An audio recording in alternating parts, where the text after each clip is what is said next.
Ladies and gentlemen, it's David Ruff, and it's another crazy day in real estate. The home prices are collapsing, inflation is on fire, and now to add to it, builders are requiring you to come up with $170,000 in one day. I mean, the world has gone crazy completely. Let's get into it.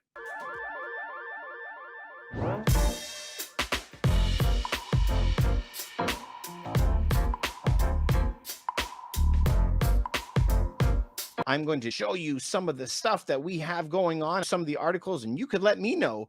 Do you think it's as crazy as I do? I think it's absolutely bananas. All right, so let's look at this one. In Mississauga, which is in Toronto, there is these properties right now that they're asking anywhere between 70 and $170,000 within a day and a half, less than a week before they are closing. Now, this is 1165 Journeyman Lane, known as Clarkson. That they were told by the property developer that they had to come up with the cost that far exceeded what purchasers expected would be required upon their close. It says that they had to come up with another 20% down in order to secure their home. 20%. Are we even on the same planet here? These townhouses already were $1 million, and now they want another $200,000. Now, they were told this was just to cover the water and electric meters. This is crazy town. And if you don't come up with that money, guess what happens? That's right. You are in default and you could get sued. All right. So, this is David's tip. Don't buy new construction. Okay. Don't buy new construction. Now, it really depends where you are. Okay. Let's put a caveat in that. But in Toronto, Canada, where I am, you can have a pre-existing building that was built a year ago and buy it for $1,000 a square foot, but the new build might be 16, 17, $1,800 a square foot.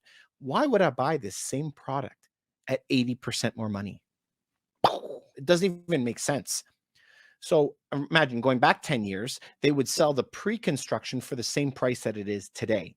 But what builders do now is they say, well, I think in 3 years when you get it, it will be worth, and he pulls a number out of a hat, $1,800. And that's how much you got to pay, which I think is completely crazy. So for the past 10 years, of course, we help people buy new construction on certain circumstances. So number one, some people are like, I want to be in a place that is brand new, no one has ever lived in. Okay, cool. That's good for you. We know it's more money, but that's for you. We also have some people who have family that is coming in from overseas and they all want to live on one floor. Grandparents, parents, all their kids. And so we have a lot of, especially Chinese and Saudi clients that will come in and buy a whole floor. Now, you can't do that in a regular, already pre built building. So for them, they don't care about the cost. That is okay for them. But remember, if you are going to be buying this for yourself, and you don't have a lot of money lying around, you're paying a huge premium for not necessarily a better product. And for an investor, you're way out to lunch. The numbers never even make sense for that. So you'll have a lot of buildings that will be purchased almost exclusively by foreign buyers, and the entire thing will turn into a rental building, and it never works out well. Remember, who treats your building better, a renter or an owner? Yeah, it's always the owners. So, good tip for yourself when you want to buy a unit, always buy one that has high owners. That's what you want. All right, now let's get into another story that I wanted to show you is also about the number of cancellations, which is really bad. Okay, in the United States, they actually have it worse. Right now, according to Redfin, there's 60,000 home purchases that have fallen through in the month of June. June only, 60,000. In Ontario, we're at 16,000. That is absolutely unbelievable. But both of us, we have the similar percentages that 14.9% of homes that went under contract during that month, an increase from 12.7 in May and 11.2 a year ago. That's the percentages of the contracts that actually went under. And so this is a big, big problem. I want you to think of the domino effect that's going to happen when this happens. So when you go and purchase a home, you've now purchased this home on an agreement, you put your home up for sale. So the person that moved out of the home that you bought is also going to go and buy another home.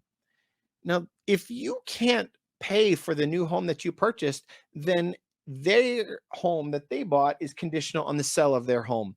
It may be like 5 or 6 people down this road where the dominoes keep falling on everybody's heads. All the banks, all the litigation, all the lawyers. Imagine the mayhem this causes. It's crazy. You know what the solution to this is? The contracts are explicitly saying now that you have full intention of closing on this home regardless of the price. The contracts are saying that you have emergency reserves to pay in excess if needed. The contracts are saying that you require 10% now deposit. Depending where you are in Canada, we work in a lot of different places. Some places only require $1,000, $2,000 down. Some places the average are 5%. Some places it's 2 or 3%. But in Toronto, it's 5% down. That is what it has been for many years. But we're now seeing 10% down. So what does that mean? Is remember, we have to have that money dropped off at the brokerage within 24 hours of a signed deal. So if you buy $1 million home, the average home in Toronto now is 1.2 million. That means you need 10% of 1.2 million, $120,000 sitting in your bank account, not in your stock account, in your bank account. Stocks take 3 days to get out. You need it in your checking or savings account ready when you go look for a home. So as a realtor, I'm a broker, all my realtors, unless you can show proof of funds and unless you can show pre-approval, we don't even bother going looking at homes. You need to know that that is available to you before we go looking. Otherwise, we're just doing a field trip, right? We're just going to the mall and looking at homes. So, I mean, there's a lot to think about. Now, a lot of people, when we're talking about buyers, are very angry at this 10%. Ugh, they don't like it, but you have to understand the situation that's going on in the world today. So don't be surprised when you see it. Don't be surprised when it's going to be a condition for you to buy your home. We're seeing it more and more, and we want you to be safe. I'm here for your health, wealth, and happiness, as I always am. I want you guys to win. I'm in Toronto, Canada, but we have clients all over Canada. We have them all over the United States and beautiful internet. We have friends now in Europe and South America and all over the place that call us for help. And we love to help you out. So you guys, if you even know one person, just one person that this could help, it's the best way you can help the channel. Just forward it to one person. And if you like it, let me know why in the comments below. And if you don't, let me know too. We'll see if we can cover it in the next video. Wish you all the best. I'll see you in the next video.